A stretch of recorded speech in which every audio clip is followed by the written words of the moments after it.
and see what we can learn or what we know about how Irish people lived. And we have an architect here tonight who will be able to answer a lot of questions for us and be able to tell us about how some of our more recent arrivals, namely the British,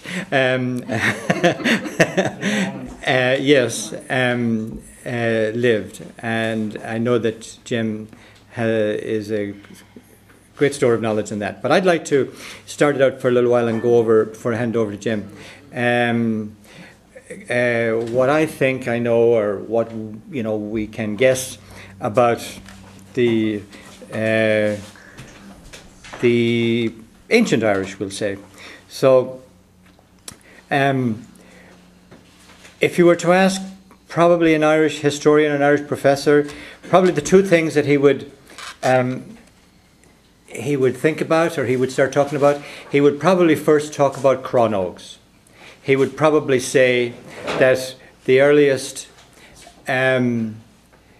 knowledge that we have of Irish habitations were, believe it or not, in lakes on stilts, on the edge of a lake on stilts. Actually, I can show you pictures of Crannóg if you want to.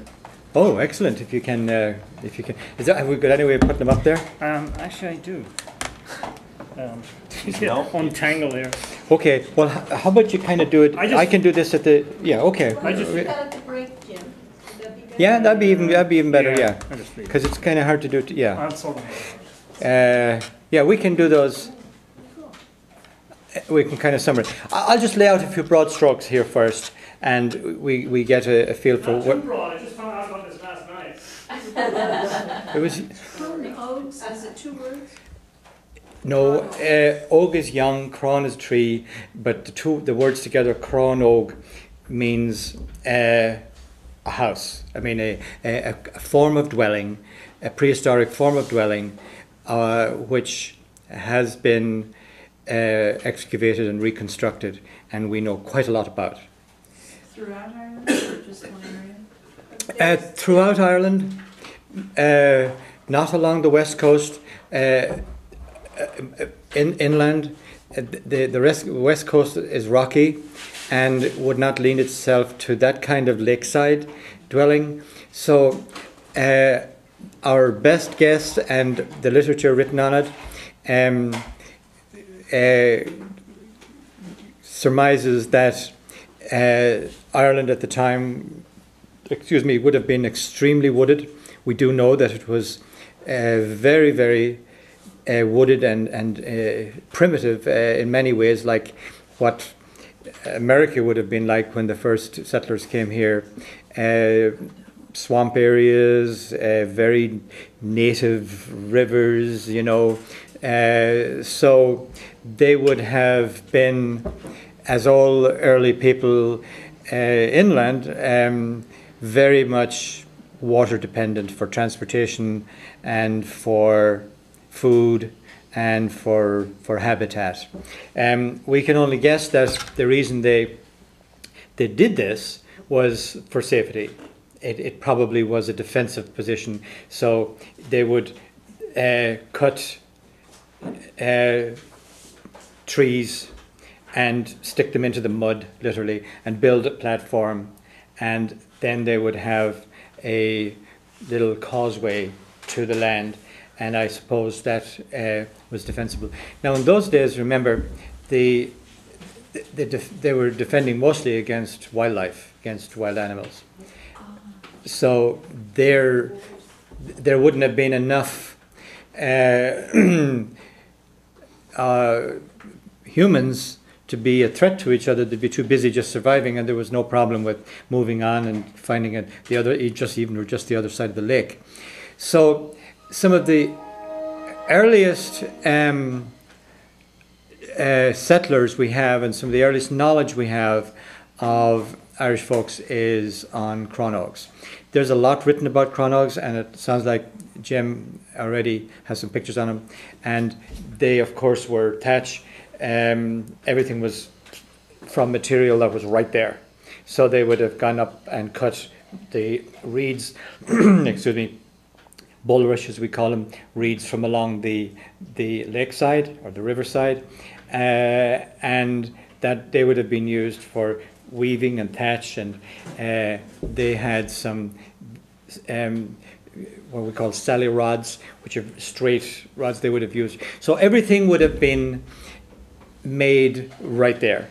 All of their furniture, their carrying, and so on. And that tradition has survived almost down to my time in Ireland. Now, so Crannógs would be one of the earliest. Incidentally, one of the ways they have learned a great deal about these early peoples is from lake sediments. So they core the lake sediments, and it turns out to be a fabulous record of long periods, because they can identify the actual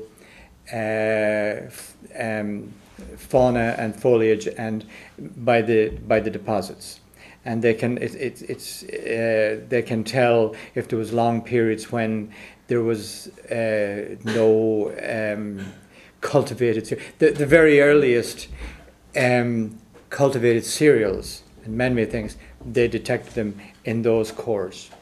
And so there's a history, if you like, of the period right there in those deposits, because the wind blows the leaves, the flowers, everything onto the water sinks, and it sets up a deposit so that you have maybe 100 feet, you've got quite a lot of a deposit at the bottom.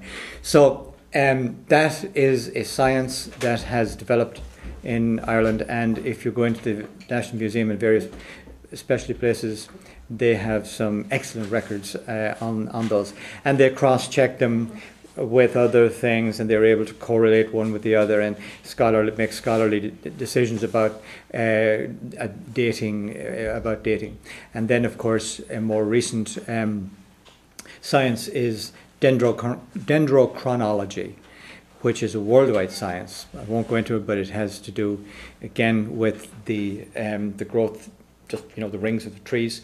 Only that instead of one tree, it's like the entire population of trees all over the world, and they're able to bring them together. They're able to correlate them together, and they can record world events, so that they're able to very quickly. It's kind of like a barcode. They're able to put it into a particular era, and that's the beginnings of their time of dating something.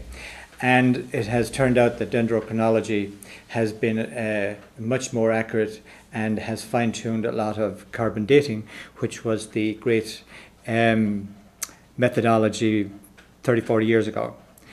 Anyway, so there has been a tremendous amount of knowledge gleaned in the last decade or two about the early lakeside habitations in Ireland. And aren't there are two places I can think of, but I can't think of it in names. I know there's one near Innis that has like a castle, and it has a medieval settlement, as well as one of these Crannógs. The Crannóg burned down last year, doesn't matter. They burned it down. Because apparently there was always a fire that was left in the middle of these things. They had thatch roofs. Yeah. And the sides were like wattle and daub without any plastering on the inside. And a lot of them just slept on the ground in blankets and things like that. But they've got a replica of one of this place near Innis. Yeah. And It was a tourist attraction, but it was a replica, unfortunately, so it wasn't original. On the Geological Survey maps, they have all the little Crannógs. Yeah. What are you going to see? Is it just like a little bit of land in the middle of the lake, or maybe you don't see anything? Probably nothing now, other than the fact that it would be a marked archaeological site. And they first became aware of these in like the late 50s, early 60s, when they had a couple of extremely dry summers, and some of these posts and things were sticking up out of the ground at the edge of the lakes, And some of the local people said, there's something here, don't touch it, get some of the people down from Dublin. And they dated them and became very excited about it. So then, of course, they branched out from there, but it was as late as that they actually discovered Crannógs. And were they usually single, or were there groups of people living together? Well, of course, always there were groups. There was never any of the food middens, as they call them. Almost any ancient archaeological sites are family group sites, because it took a group to be a viable group. It was impossible for a person to survive on their own. It would be